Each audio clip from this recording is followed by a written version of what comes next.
Yeah. Front page of the newspaper says that, I never even got, you know what, sometimes I forget to discuss stuff. I was going to talk about this a couple of days ago, that my theory on NBC getting rid of Jay Leno. Never in the history of network television have you seen a guy that successful. I know, you can't believe he's successful either, neither can I. But we've never seen a show that successful where he regularly beats Letterman and all the other dudes, whatever's on against him.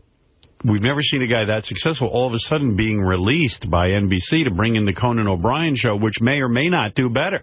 Or, you know, who knows where that's going to end up. Right. So you don't, you know, a bird in the hand kind of deal. You don't usually find that. So what I was going to tell you a couple of days ago is that they're just going to pay off Conan O'Brien. He's never going to see 11:30 at night. But this is a new twist, and I don't even know if I believe it yet. I'm not sure it's real. Now you can't believe this? Yeah, somehow I believe Leno will just end up at 11:30. But anyway, they're announcing today that, first of all, Jay Leno's such a douchebag. He's the #1 late-night guy. He gets like $20 million a year. He could be getting $50, $60 million a year, but he doesn't want it.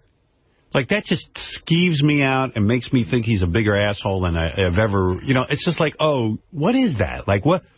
Why is it you won't take money? Take the money, yeah. Like, what are you trying to prove? You're every man. You're making $25 million. I mean, no one's relating to you. Every man. Yeah, right. Exactly. He's like, I got enough money. And, you know, I live on my stand-up. And, I'm not interested unless you're interested in cars. Yeah. Still doing any road gig. He can find. So beyond right. me or anyone who's ever done stand-up. Yeah, you can't even relate to that. Like you're on heroin because you're on the road. $25 million a year. You'd be like, I'm off the road. The road is heroin. He has to keep right. doing it. Yeah. You know, that's the thing. I mean, he's fucked up in his own way. If you could become addicted to the road, you would then be healthy. Well, you'd be rich. So like if he took another deal somewhere, he could make crazy money. Well, that's what you're saying. Right? So it says in the paper today, Jay Leno is moving to 10 o'clock at night. And what they're going to do, NBC, is have a regular variety show on at 10 o'clock at night starring Jay Leno, where he'll do his skits and interview people. Every night, though. Every night. Like the Tonight Show, except at 10 o'clock. Yeah. And I'm worn out from that already. Yeah, it sounds fatiguing. But the fact of the matter is I was thinking about history in television, which I'm a student of because, quite frankly, I had no friends. So I watch TV. And Merv Griffin, years ago, had a syndicated show. It was on what was called Metro Media, which is now Fox. He had a syndicated show, I remember in New York, at 10 o'clock at night they'd air it on Channel 5 here in New York. And it would do quite well from what I remember for many years. That a lot of people who go to bed early, who can't stay up till 11:30 at night to watch The Tonight Show, might in fact be interested in a talk show at 10 o'clock at night. Yeah, that's right. That might work. It's not a crazy thought, but here's my thought. I think Jay Leno is going to stay at 11:30 at night, and they're just going to give Conan a heave-ho. Again, how can you say that? I could say whatever I want. Okay. Well, I got 5 hours to fill. The last time I did a Conan show, I said to him, are you ready to do all this? Like during the commercial, and he's like, yeah, it's as done deal as possible. I mean, he's like, like his entire crew has made real estate deals. You know, they're all going to L.A. And this makes sense with the idea of what television has become. The days of these expensive shows that NBC would put on a Wednesday night, like ER, are gone because these reality-type shows are cheap, and the Tonight Show is basically Leno's salary. That's it. But they even say that in this press announcement that Jay Leno, for his new 10 o'clock time slot, which by the way is a lot more valuable than 11:30. If he can make it there, his salary is $20 million. Right. Again, he won't even take a raise. And I don't know, there's something so bizarre about that to me, that the guy could have more money to do his job, and he's not taking it. I mean, he's not running for public office. He's not Mayor Bloomberg who says, you know what, I'm a billionaire, I'll take $1 to run for mayor. You know, that I understand. I don't know what the game plan is there. Who's he trying to win over by his $20 million salary? It doesn't mean anything to the audience. No, he's not winning over the guy who sits there and goes, you know, Jay's he's like every man. He only takes $20 million. Yeah. You know, he's not winning me over with that. I don't get his it. audience isn't hip either, I think. It's not considered like who may... It's really...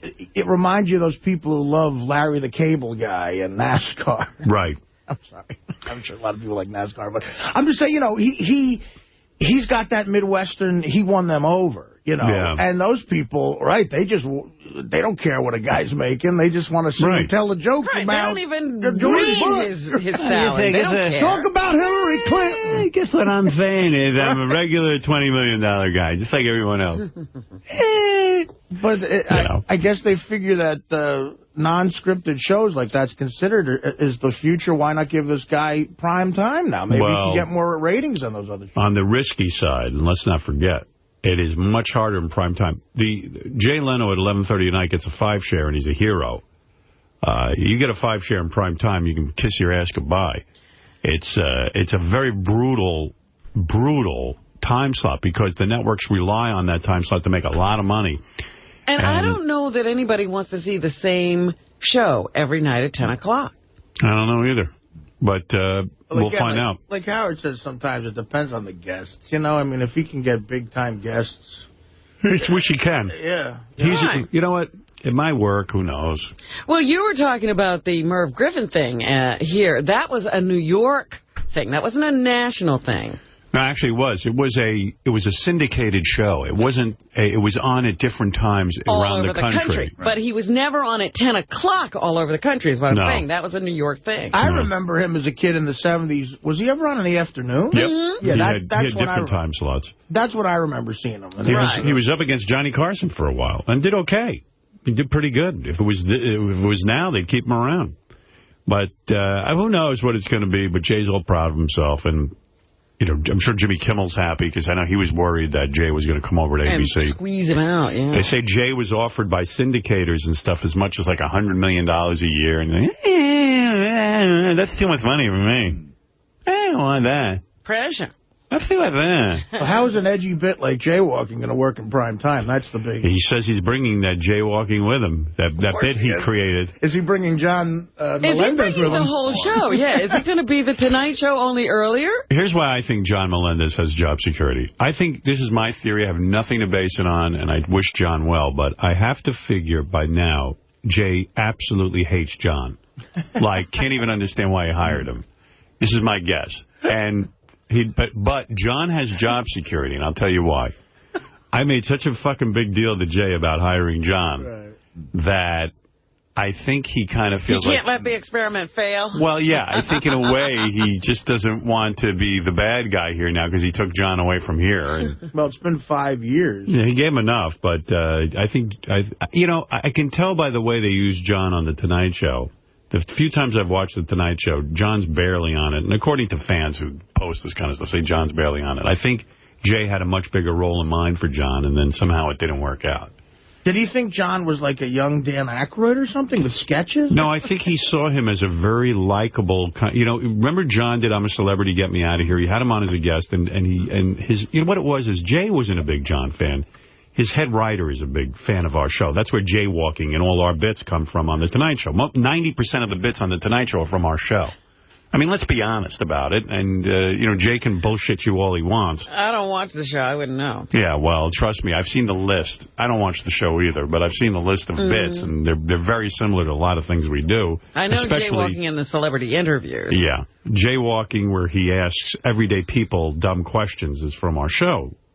And he will bring those bits over, to this new show, his classic bits, his signature bits, if you will. His signature reeks of a fraud. Where he's going to revolutionize primetime? Yeah. So who knows what's going to happen. Look, the guy barely beats Letterman. That's his big claim to fame. If they had said that he was going to do a... variety show one night a week, I'd have thought, wow, that's a great idea. See, I think he stands a better shot every night of the week. Really? Yeah, I think he might stand the shot with the crowd that goes, you know what, and that's an older crowd, but they might be like, you know what, I don't have till 11:30. 10 o'clock at night, I'll watch a variety. I'll watch a talk show. Why not? It's funny, like when I was... Think about it. When I was younger, I didn't, in my 20s and shit, when I was struggling as a comic, I would pay a lot of attention to the late night shows.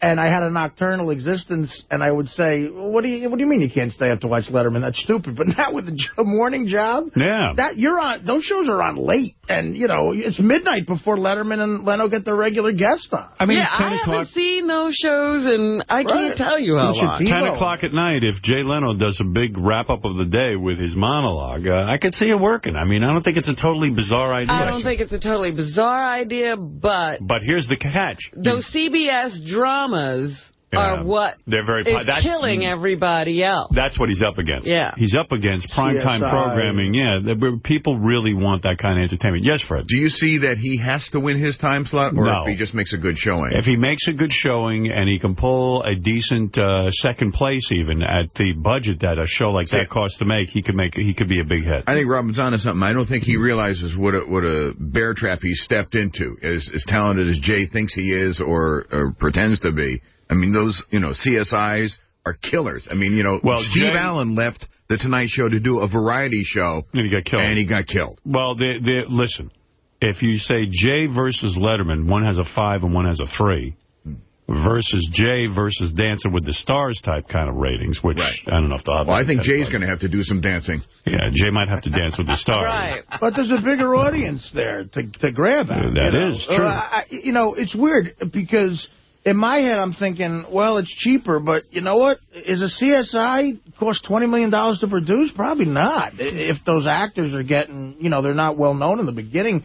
I don't know. It doesn't sound that cheap. Those shows make a ton of money because that's how big the audience is. And right now the economy's in the shitter. Those shows are over $1 million a week to produce. Oh, sure. Oh, easy. But I'm saying, are they $20 million? I mean, he's getting, $20 million a year he's getting. So what does that work out to a week? $7 a week. Yeah, when you do the math. Maybe it is. I guess it's cheaper overall to do the Tonight Show. Yeah, that show will be cheaper than a primetime And right network now, since they can't sell commercials or revenue, it's like it's going to end up being the place to go. Right. Right. Well, anyway, so Jay Leno going to 10 o'clock at night, and I hope he fails.